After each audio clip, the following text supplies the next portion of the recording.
So women, I need you to get it straight that when men get lost in the warmth of that wavy walls of your juicy pot, 1, 2, 3 signals are sent to the spine and back to the brain, and blood rushes to the joystick, and the heart keeps racing with all of the external beauty of the woman's physique and sounds that she makes from her vocal cavity.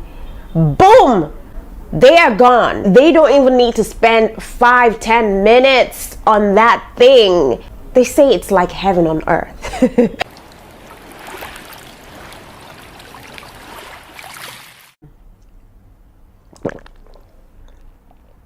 Hey loves, welcome to my channel. My name is Jane Lawrence and I'm into the business of teaching married couples or lovers all over the world what there is to know about love, sensuality and all of that good stuff in the bedroom for the betterment of their relationship in that regards.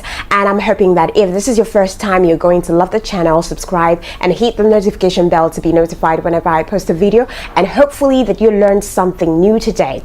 Alright, today I will be focusing on the art of lovemaking, but first I need to set it straight that lovemaking is a beautiful act and one that needs to be talked about comfortably. The problem is that we tend to shy away from speaking about it publicly, having discussion relating to intimacy, and that's because we grew up being told that it is a sin, it's not good, it's dirty to talk about it publicly. And I understand the context for which it was done. It was done with the intent to prevent teenage girls from getting pregnant or teenage boys from impregnating anyone, which is also a good method. But if only we taught them why it is such a bad timing to be engaged in such an act at that age, and not just scare them away from it without teaching them the basics. And that's why sex education is very important on all levels. What then happens is that our young ones now tend to get the information from wrong source or peer groups, and you know what, these kids grow up to being these adults who have made bad decisions, made mistakes,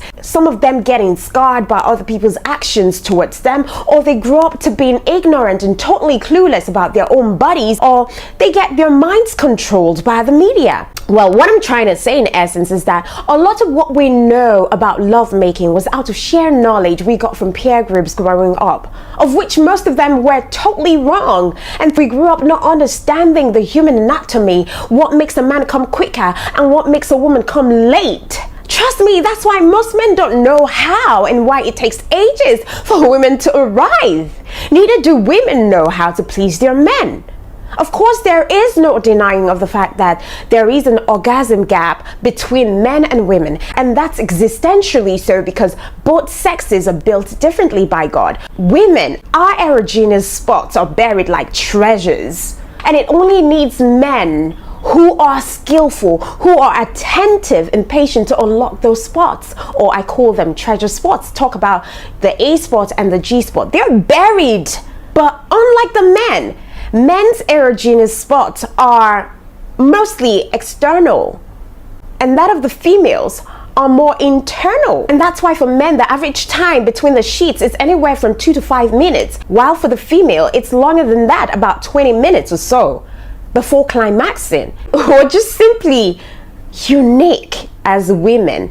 And the truth is that women's ability to come quicker than 20 minutes is dependent on so many factors, but primarily it's majorly dependent on her, so much as it is dependent on men as well too, because a female orgasm is very much a woman's own conscious effort momentarily being put into play with a level of concentration for it to happen. It's ever so much a mental thing, but nevertheless it has to be nudged by how her man pleasures her. I agree that most women don't even know how to get off by themselves, or even know what gets them off, let alone teach her man how she wants to be touched. So if we talk about women not being able to reach their climax, it's our fault as much as the men's. Some women just like to put it solely on the men. I'm sorry, that's just bias.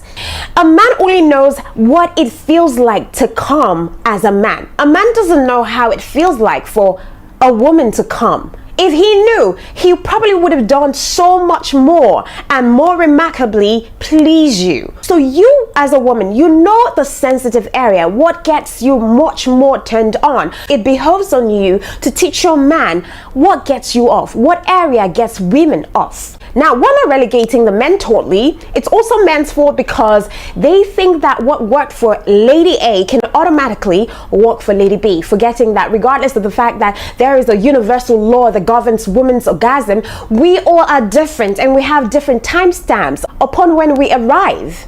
And thus, love making should be individualized or customized to the individual that you're with at that moment. So if you've been following this channel, you would know by now that I have said time and time again that the powerhouse has over 8,000 nerve endings. All right, 8,000 sensory nerve endings. And that's the reason why most women can reach their climax through the powerhouse than the main juicy part.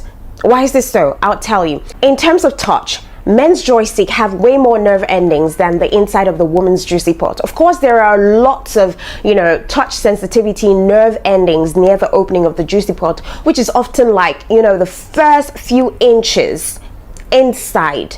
But deeper inside the juicy part, the nerve endings are fewer, and that's why women most times find it difficult to come if you focus on just penetration alone. So the nerve endings that you should be focused on more are the 8,000 nerve endings situated in her powerhouse. And it's called the powerhouse primarily because it's the source of sexual pleasure for women.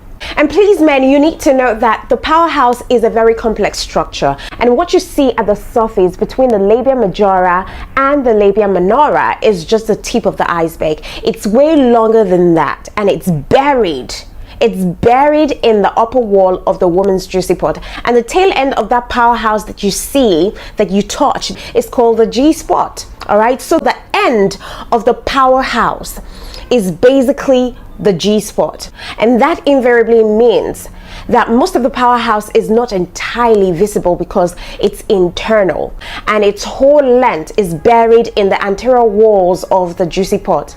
The powerhouse is about 5 to 12 centimeters long, and the bit of it that can be seen is only like a peanut size.